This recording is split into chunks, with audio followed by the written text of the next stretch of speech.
ভারতের রাজস্থান রাজ্যের আজমির শহরে ঘটে যাওয়া এই ঘটনায় নতুন করে আলোচনা এসেছে বাংলাদেশি পর্যটকের ভিসা সংক্রান্ত কড়াকড়ি নিয়ম। ভারতীয় গণমাধ্যম এনডিটিভির তথ্য অনুযায়ী ব্রিটিশ নাগরিক লুইস গ্র্যাবিয়েল ডি ও তার স্ত্রী আনুশি এমা ক্রিস্টিন পর্যটক ভিসায় ভারতে আসেন এবং পুষ্করে অবস্থান করেছিলেন।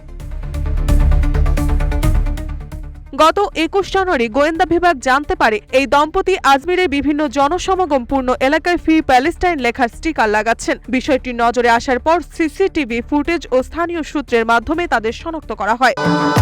ভবিষ্যৎ হোক নিরাপদ, বিনিয়োগ হোক বিশ্বস্ত, আর আমার পছন্দ সল্ট বে। ওয়েলকাম টু সল্ট বে।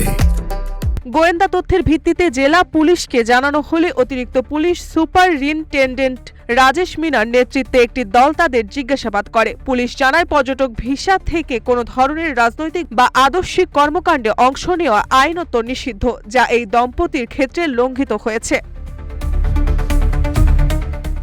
পরবর্তীতে সংশ্লিষ্ট স্থান থেকে স্টিকারগুলো সরিয়ে ফেলা হয় এবং ইমিগ্রেশন অ্যান্ড ফরেন্স অ্যাক্ট অনুযায়ী তাদের ভিসা বাতিল করা হয়। একই সঙ্গে দ্রুত ভারত ত্যাগের নির্দেশ দেওয়া হয়। কর্তৃপক্ষ স্পষ্ট করে জানায়, ভারতে পর্যটক ভিসায় অবস্থানকালে প্রতিবাদ, রাজনৈতিক প্রচার বা কোনো ধরনের আন্দোলনমূলক কর্মকাণ্ড সম্পূর্ণ নিষিদ্ধ। নিউজ ডেস্ক, রূপালী বাংলাদেশ।